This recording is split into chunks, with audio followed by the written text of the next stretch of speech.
Praise the Lord. Once again, I thanks to my Lord Jesus Christ giving me this wonderful opportunity. And आप सभी को भी मैं फिर से मेरा आज का जो short encouragement word of God में मैं आप सभी को वेलकम करता है। तो लास्ट टाइम मैंने आप सभी को एक sermon titles the kingdom of God is near का point number 1 kingdom is near का बारे में, राज्य निकट है का बारे में मैंने आप सभी को बताया था। एंड नाउ मैं अभी आप सभी को फिर से रिपेंडेंस पॉइंट नंबर 2 रिपेंडेंस का विषय में मैं आपको बताना चाहता हूँ। तो आज यहाँ पर हमारा ये kingdom of God is near में हमारा टोटल 4 पॉइंट है, जिसमें से आज में second point kingdom of God near के बाद सेकेंड पॉइंट जो है रिपेंडेंस के विषय में मैं आप सभी को बताना चाहता हूँ। Repentance maximums of believers are think that ये थॉट दैट कि सोचता है और ऐसा मानता है कि रिपेंडेंस जो पर्टिकुलर एक सिंपल एक्ट से हमको रिपेंड होना है को रिपेंडेंस होता है। एक्चुअली ऐसा नहीं है। रिपेंडेंस एक बहुत बड़ा एक फिगर है खुदाबंद का नजर में, ईश्वर का नजर में, परमेश्वर का नजर में। रिपेंडेंस एक बहुत बड़ा चीज है जिसमें हम देखने से यहाँ पर एक पॉइंट देखने से हम मिलता है। रिपेंडेंस का मतलब क्या है बोलने से turning away from sin. Turning away from sin यानी कि पाप से दूर रहना। तो हमको जानना है कि ये पाप होता क्या है, व्हाट इज सिन, और सिन को हम कैसे पहचाना। पाप वो होता है जो खुदाबंद पसंद नहीं करता है। खुदा का नजर में, ईश्वर का नजर में, हमारा परमेश्वर का नजर में जो चीज बुरा होता है, जैसा कि आप किसी के लिए जूता गवाही देता है, ये परमेश्वर इसे पसंद नहीं करता है। दैट्स व्हाई बाइबल प्रोवर्ब्स में बोलता है God far from the wicked and always listen the prayer of righteousness, बोलता है ना, बुराइयों से खुदाबंद दूर रहता है ना। तो आज मैं एक वर्स में आप सभी का आगे में एक वर्स में लाया है जो है एक्ट चैप्टर 3 वर्स 19 में बोलता है repent and turn to God so that your sin may be wiped out, that time of refreshing में कम फ्रॉम द लॉर्ड, जिसको हिंदी में ऐसा बताया गया है इसीलिए मन फिराओ और परमेश्वर की ओर फिरो कि तुम्हारा पाप मिटाए जाए और प्रभु की ओर से विश्राम का समय आए।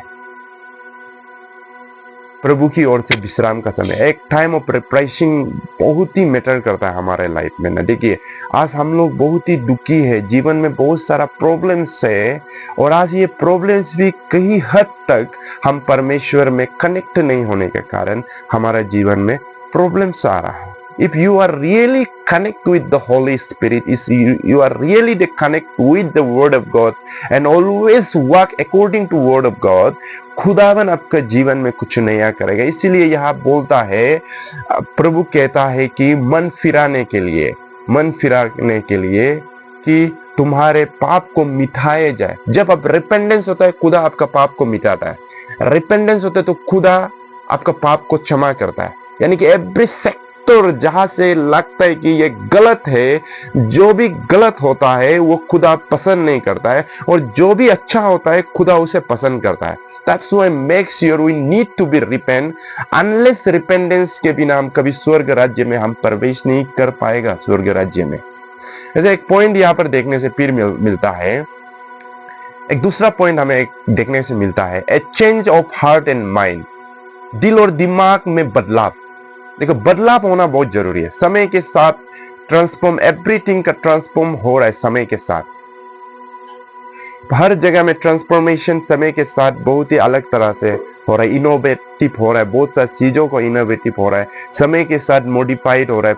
लाइकवाइज पहले 2G था, 3G आया है, 3G के साथ 4G, 4G के साथ 5G आया है। ऐसे आने के बाद अभी समय के साथ हमारे रहन सहन में बदलाव आ रहा है।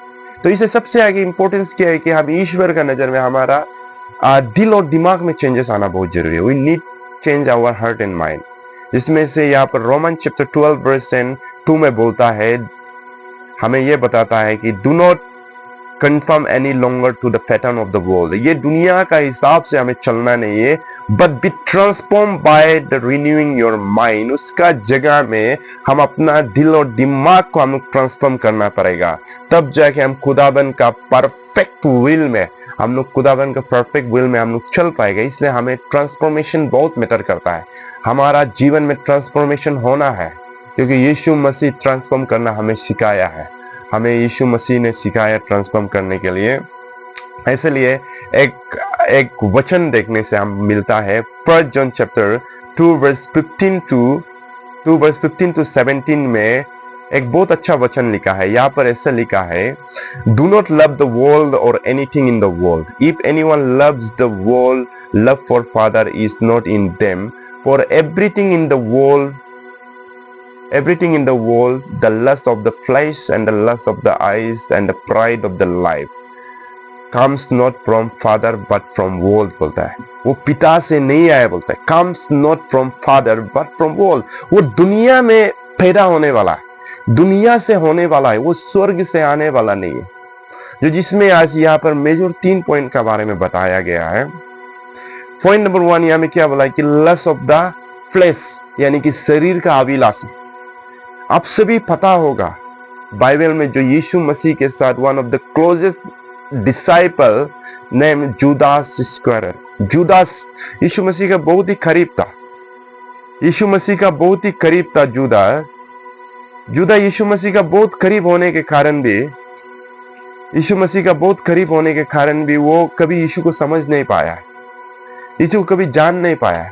शायद आज हम में से भी बहुत सारा ऐसा लोग होगा जो हम लोग यीशु मसीह का करीब है लेकिन यीशु को जान नहीं पाता।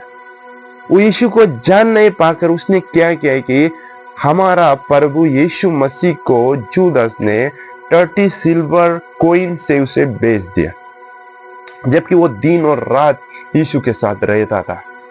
इन द सेम वे आज हम और आप भी प्रभु के साथ प्रार्थना में, फास्टिंग में, हर जगह खुदावन मुझे क्षमा कर दो बोल के आप अपना रिपेंडेंस के लिए प्रार्थना करता होगा, लेकिन एट ए सेम टाइम आप चर्च आते हैं, नेक्स्ट दिन वही चीज को आप कंटिन्यू करता है।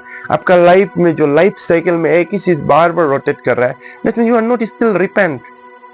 जूदास भी यीशु के साथ रहा है तो उसका मिनिस्ट्री का एक पार्ट था, एक मेंबर था, होने के बाद भी अंत में क्या किया, उसने अपना प्रभु को शरीर का अभिलाषा, धन का लालच के कारण उसने यीशु मसीह को 30 सिल्वर कॉइन में बेच दिया। लेकिन उसने उसे बेचने के बाद भी उस पैसा को उसने इस्तेमाल नहीं कर सका, उसको वो टेंपल में फेंक दिया। जब हम देखने से मैथ्यू चैप्टर नंबर 27 वर्स 5 में हमको देखने से मिलता है कि जूदास उसको फेंक दिया। फेंकने के बाद वो जाता है और खुद को हैंग करता है। क्यों वो खुद को हैंग किया है? क्योंकि वो रिपेंडेंस नहीं था, उसने प्रभु का नजर में गया। दैट्स व्हाई बोलता है कि wicked always far from the presence of God. तो उसका अंदर से परमेश्वर का उपस्थिति चला गया।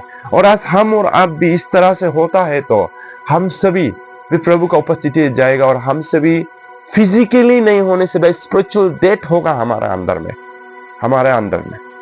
दूसरा पॉइंट है the lust of the eyes, आंखों के अभिलाषा।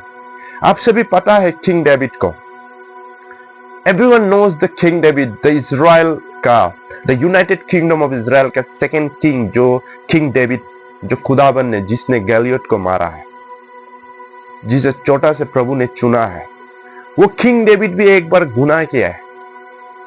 किसका? आंखों के कारण। उसने जब अपना पैलेस से जब वो बाहर निकाल के देखा तो दूर से एक औरत को देखा है, जिस औरत का नाम था बैतसीबा था। उसको देखकर उसने उसके साथ जो व्यभिचारी किया है, जो खुदा उसको पसंद नहीं था, क्योंकि David was anointed man of God, anointed leader था खुदाबंद का। उसका द्वारा बहुत सारा वार को जीता, इजराइल को बचाया गया है। लेकिन वही डेविड एक समय बैतसीबा के साथ व्यभिचारी करता है, खुदा का नजर में गिरता है।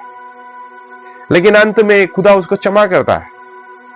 प्रोफेट नाथन उसका घर आता है एंड से तो डेविड को बोलता है कि डेविड वहां बोलता है कि प्रोफेट को, I have seen against the Lord बोलता है। तो डेविड उसको बोलता, नाथन उसको बताता है, David you are not going to die, but because of committed this sin you face consequences.